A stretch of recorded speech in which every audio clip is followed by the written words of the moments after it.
আসসালামু আলাইকুম সম্মানিত দর্শক মণ্ডলী। অল্প বয়সের কেউ যখন বড়দের মতো আচরণ করে সেটিকে অনেকেই পাকামি বলে বিরক্ত হন।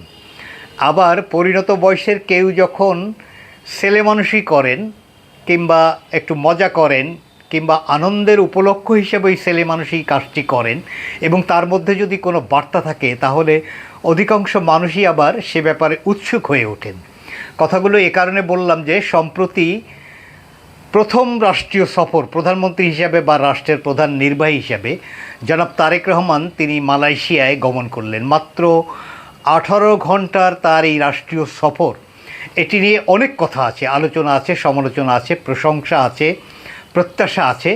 কিন্তু এই সফরকে সব কিছু ছাপিয়ে একটি বিষয়ে মানুষের সামনে এসে, সেটি হলো এই 18 ঘন্টার সফরে ওই দেশের প্রধানমন্ত্রী অর্থাৎ মালয়েশিয়ার প্রধানমন্ত্রী জনাব আনোয়ার ইব্রাহিম তিনি তার ভেরিফাইড ফেসবুকে একটি ভিডিও আপলোড করেছেন 2 মিনিট 39 সেকেন্ডের মতো। সেখানে তিনি একটি গান সংযুক্ত করেছেন, যে গানের বাংলা অংশটি বাংলাদেশে খুবই জনপ্রিয় এবং এই গানটি নিয়েই আসল আলোচনা। কেন তিনি এই গানটি সংযুক্ত করলেন, এরকম একটি বাংলা গান তার সংগ্রহে কিভাবে আসলো, এই গানের মর্মার্থ তিনি বুঝেছেন কিনা, নানা ধরনের আলোচনা হচ্ছে। আমি প্রথমেই আনোয়ার ইব্রাহিমের সেই ভিডিওর অংশটি 2 মিনিট 30 সেকেন্ড বা 31 সেকেন্ড মতো সেই অংশটি আপনাদের দেখার অনুরোধ করছি।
আমার বন্ধু জাদু জানে, জাদু জানে, জাদু জানে রে, আমার বন্ধু জাদু জানে। Of course, through a common effort to try and work and influence to resolve the predicament of refugees and Rohingyas in Bangladesh and also here, to engage through the good offices of the foreign minister, through ASEAN mechanisms to engage with the Myanmar authorities to resolve part of the issue.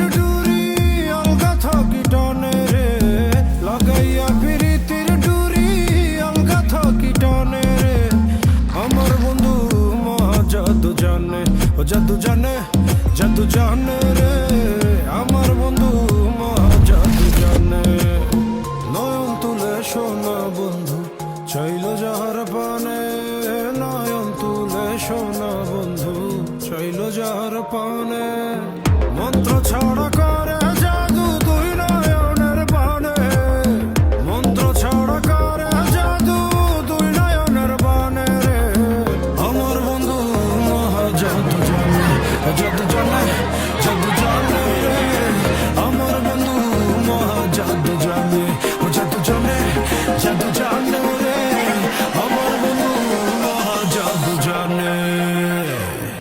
সম্মানিত দর্শক মণ্ডলী, আপনারা দেখলেন এখানে কিছু still ছবি আছে, কিছু ভিডিও আছে, যেখানে ব্যক্তিগত আলাপচারিতার ছবি আছে দুই দেশের শীর্ষ নেতার মধ্যে, তাদের স্ত্রীদের মধ্যে একটি সৌহার্দ্যপূর্ণ পরিবেশের কিছু ছবি সংযুক্ত হয়েছে, আনুষ্ঠানিক বৈঠকের ছবি বা ভিডিও আছে এবং এখানে বাংলাদেশের সেই বিএনপির যেটি দলীয় সঙ্গীত হিসাবে ব্যবহৃত হয়, শহীদ রাষ্ট্রপতি জিয়াউর রহমানের অত্যন্ত প্রিয় গান প্রথম বাংলাদেশ এবং শেষ বাংলাদেশ, সেই গানের সঙ্গে বাংলাদেশের প্রধানমন্ত্রী তিনি তালি দিচ্ছেন, দুপাশে তাদের দুজনের স্ত্রী তারা সহাস্যে উপস্থিত আছেন।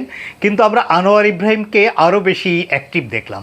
তিনি রীতিমতো সেই গানের তালের সঙ্গে পা মিলিয়েছেন, হাত দুলিয়েছেন, অর্থাৎ তিনি এক অর্থে নেচেছেন। এই ভিডিওতে আপলোড হয়েছে। তাছাড়া এই ভিডিওতে আরও আপলোড হয়েছে মালয়েশিয়ার কিছু ঐতিহাসিক স্থাপনা বা যেগুলো তাদের গুরুত্বপূর্ণ নিদর্শন, সেগুলো তিনি সংযুক্ত করেছেন। দুজনের মধ্যে হাঁটা, আলাপচারিতা, ব্যক্তিগত কেমিস্ট্রি, এটি চমৎকারভাবে ফুটে উঠেছে। ফলে এই ভিডিওতে গানটি আবার নতুন আর এক ধরনের অবিস্মরণীয় ব্যঞ্জনা তৈরি করেছে। যে আনোয়ার ইব্রাহিমের বয়স আমরা জানি ৭৯ বছর, তারেক রহমানের বয়স ৬০ কি ৬১ বছর, বয়সের পার্থক্য ১৮ বা ১৯ বছরের। কিন্তু এই বয়সের পার্থক্যকে অতিক্রম করে তারেক রহমানকে বন্ধু হিসেবে গ্রহণ করা যে একটা বার্তা, এবং সর্বোপরি এর সর্বশেষ পরিণতি হলো বাংলাদেশের মানুষের প্রতি মালয়েশিয়ার যে আগ্রহ, সৌহার্দ্য, সম্প্রীতির বন্ধন, ভালোবাসার যে দীর্ঘ সম্পর্ক, সেটি মূলত এই গানের মধ্য দিয়ে প্রকাশ হয়েছে। এই গানটির ইতিহাস সম্পর্কে একটু সামান্য উচ্চারণ করি। এই গানটি একটি বাউল গান, মূলত একজন চারণ বাউল শিল্পী সিলেট অঞ্চলের খোয়াজ মিয়া, তিনি এই গানের গীতিকার। এবং এই গানটি বাংলাদেশের একজন প্রখ্যাত শিল্পী হাবিব ওয়াহিদ, যিনি নিজে একজন সুরকারও বটে, তিনি এই গানটি গেয়েছেন এবং খুবই জনপ্রিয় হয়েছেন। হাবিব ওয়াহিদ আবার আরেকজন বিখ্যাত সঙ্গীত শিল্পী ফেরদৌস ওয়াহিদের পুত্র, এটিও হয়তো আমরা অনেকে জানি। এই গানটি নতুন করে আলোচনায় আসার কারণ হলো গানটি দ্বৈত কণ্ঠে গাওয়া হয়েছে, এবং এই ভিডিওতেও আপনারা শুনলেন। এটি সম্প্রতি কোক স্টুডিও বাংলার কল্যাণে গানটি বিশ্ব দরবারে নতুন রূপ পেয়েছে। হাবিব ওয়াহিদ ও তাজিকিস্তানের জনপ্রিয় সঙ্গীত শিল্পী মেহের নিগরি রুস্তম, তারা যৌথভাবে এই গানটি গেয়েছেন, এবং এই গানটি হাবিব গেয়েছেন বাংলায়, আর তাজিকিস্তানের সেই বিখ্যাত শিল্পী মেহের নিগরি রুস্তম, তিনি এই গানটি গেয়েছেন ফার্সি ভাষায়। আমি আগেই বলেছি গানটি বাংলা সেটির গীতিকার বাউল খোয়াজ মিয়া। বাউল খোয়াজ মিয়া আবার আরেকজন বিখ্যাত সাধক শিল্পী দূরবীন শাহর, তিনি একজন গুরুত্বপূর্ণ শিষ্য। এই গানটি এই যে মহিলা সঙ্গীত শিল্পী যেটি গেলেন তাজিকিস্তানের, সেইটি ফার্সি এই অংশের গীতিকার হলো হাদিস দেহগান। আমি গানটি সম্পর্কে কিছু তথ্য আপনাদের উপস্থাপন করলাম। এরকম একটি গানকে এই ভিডিওতে আনোয়ার ইব্রাহিমের সংযুক্ত করা, আমরা নিশ্চয়ই ধরে নিচ্ছি আনোয়ার ইব্রাহিম এই গানের মর্মার্থ বা গূঢ়ার্থ তিনি বুঝেই এটি সংযুক্ত করেছেন। তিনি এই যে বন্ধুত্বের বার্তা তিনি দিলেন, এটি অর্থনীতি বলুন, কূটনীতি বলুন, দুই দেশের মধ্যে বৈদেশিক বাণিজ্য সম্পর্ক বলুন, অর্থনৈতিক স্বার্থ কিংবা এই যে সংস্কৃতির মিল, এসব ছাপিয়ে মূলত এই যে তারেক রহমানের উপস্থিতিতে, তার পরিবার এবং তার মন্ত্রিপরিষদ বা তার সফরসঙ্গীদের উপস্থিতিতে আনোয়ার ইব্রাহিম তিনি যে অত্যন্ত উচ্ছ্বসিত, এবং বাংলাদেশের প্রতি তার যে অকৃত্রিম একটা ভালোবাসা বা টান আছে, অথবা উভয় নেতার মধ্যে কিছু চারিত্রিক বৈশিষ্ট্যের মিল কিংবা তাদের রাজনীতিতে বেড়ে ওঠা এবং দেশের দায়িত্ব গ্রহণ এবং দেশের মানুষের দায়িত্ব পালন, এ সমস্ত বিষয়ে বেশ কিছু মিল আছে বলে সম্ভবত আনোয়ার ইব্রাহিম তার আনন্দকে এভাবে প্রকাশ করেছেন। এটি কূটনীতিতে নতুন একটি বার্তা। এই যে কালচারাল ডিপ্লোমেসি, এটির ব্যবহার আমরা নানা সময় কূটনীতিতে দেখেছি, কিন্তু একটি গানকে সংযুক্ত করে সেই গানটি যেটি বাংলাদেশে অত্যন্ত জনপ্রিয় এবং যে গানের একটি অসাধারণ মর্মার্থ আছে, সেটিকে সংযুক্ত করে নিশ্চয়ই এটি একটি অন্যরকম বার্তা দিলেন। আনোয়ার ইব্রাহিমের এই যে বিশেষভাবে তারেক রহমানকে গ্রহণ করা, বন্ধুত্বের আবরণে এই যে নৈকট্য তৈরির একটা বার্তা, এটি নিশ্চয়ই মালয়েশিয়ার সঙ্গে বাংলাদেশের ভবিষ্যৎ সম্পর্কে একটা নতুন ধরনের ডাইমেনশন, এটা আমরা মনে করতেই পারি। আমরা জানি মালয়েশিয়ার সঙ্গে বাংলাদেশের একটা সম্পর্কের ঐতিহাসিকতা আছে।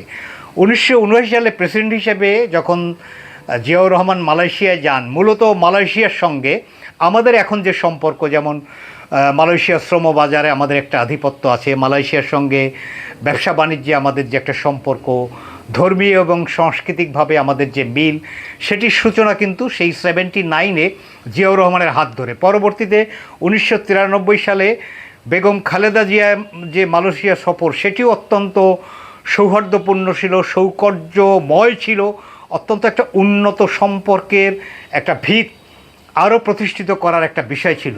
আজকে এত বছর পরে তাদের দুজনার পুত্র তারেক রহমানের মালয়েশিয়া সফর সাম্প্রতিক সময়ে মালয়েশিয়া বা আশেপাশের অন্যান্য দেশগুলোর মধ্যে নানা দেশের যে কূটনৈতিক সফর বিনিময়, তার মধ্যে একটা আলাদা ব্যঞ্জনা এটি নিঃসন্দেহে বলা যায়। এটি প্রশংসিত হয়েছে। এই গানটি বা ভিডিওটি আনোয়ার ইব্রাহিমের ভেরিফাইড ফেসবুকে আপলোড হওয়ার কয়েক মিনিটের মধ্যে কয়েক মিলিয়ন দর্শক এটিতে অ্যাটেন্ড করেছেন, আমরা দেখেছি, এবং এখনও এটি সমান তালে দর্শকদেরকে আকর্ষণ করছে। দেখুন, এই গানটি নিয়ে বাংলাদেশের একজন টেলিভিশনের প্রিয় মুখ, তাকে রাজনীতিবিদ বলল কি না আমি কনফিউজড, কারণ এই ভদ্রলোক একসময় আওয়ামী লীগ করতেন। তিনি দেখলাম এভাবে সমালোচনা করেছেন যে এই যে আমার বন্ধু মহাজাদু জানে, মহাজাদুকে তিনি ইংরেজিতে ম্যাজিক বলেছেন। ম্যাজিক মানে ভেলকিবাজি, ম্যাজিক মানে ফাঁকিবাজি, ফপরবাজি এবং এক ধরনের প্রতারণা, এই ধরনের কথা বলে তিনি বলেছেন এই যে রাজনৈতিকভাবে পরিত্যক্ত, নিজেকে মহাপণ্ডিত ভাবা এই মানুষটি, তিনি এভাবেই বলতে চেয়েছেন যে আমার বন্ধু মহাজাদু জানে, তার মানে ফাঁকিবাজি জানে, এবং এটিকে নাকি আনোয়ার ইব্রাহিম অনেকটা ঠাট্টা মশকরার চলে তিনি নেতিবাচকভাবে বাংলাদেশের প্রধানমন্ত্রীকে অ্যাড্রেস করছেন, এমনটিই তিনি বলার চেষ্টা করছেন।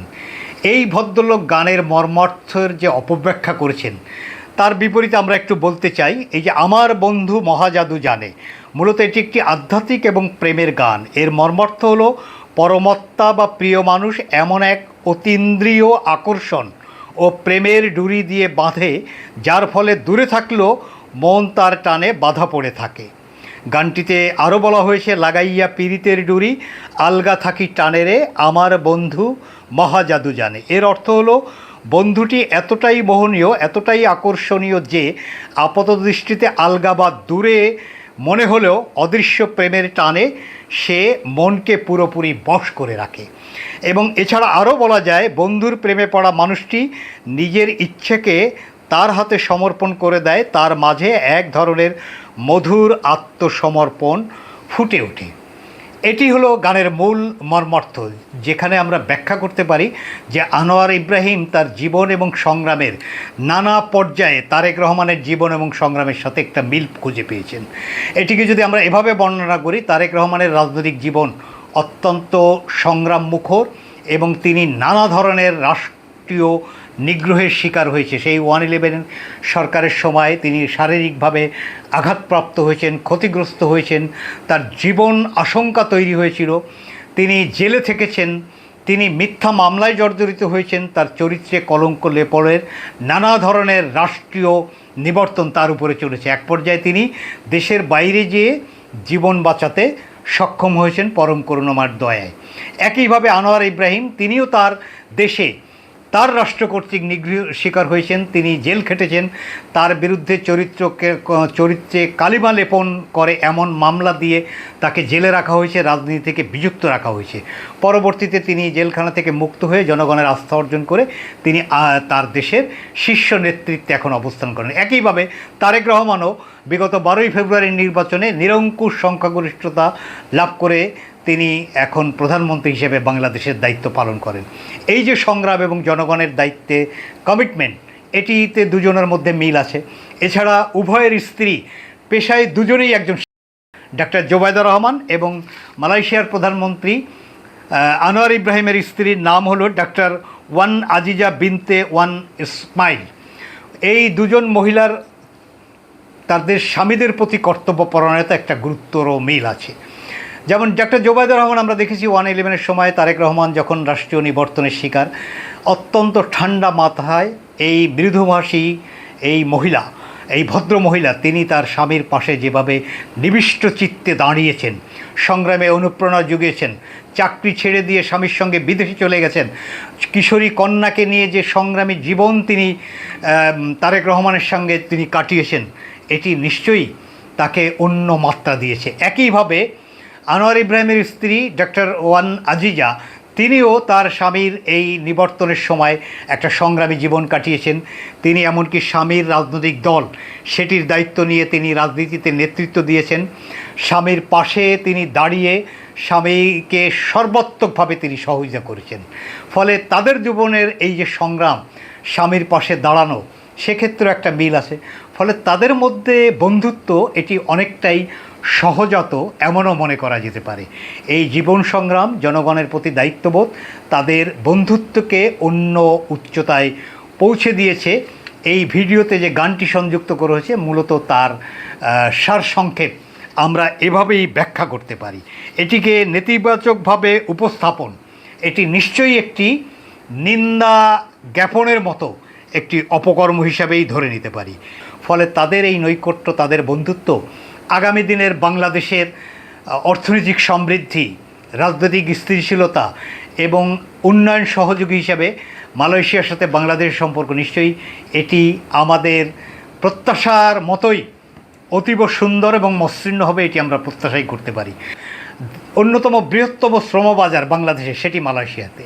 আমরা জানি দীর্ঘদিন নানা অনিয়ম এবং আইনের ব্যত্যয় ঘটানোয় মালয়েশিয়া তাদের শ্রমবাজার বাংলাদেশের জন্য সেই দুয়ারটি বন্ধ রেখেছে। বিগত ফ্যাসিবাদী সরকারের সময় একটি সিন্ডিকেশনের কবলে এই শ্রমবাজার পড়ে যায় এবং 20 মতান্তরে 25,000 কোটি টাকা এই সিন্ডিকেশন তারা লোপাট করে নিয়ে যায় বিগত ফ্যাসিবাদী সরকারের আমলে, তাদের সহযোগিতা, উদাসীনতা অথবা তাদের ভাগাভাগিতে।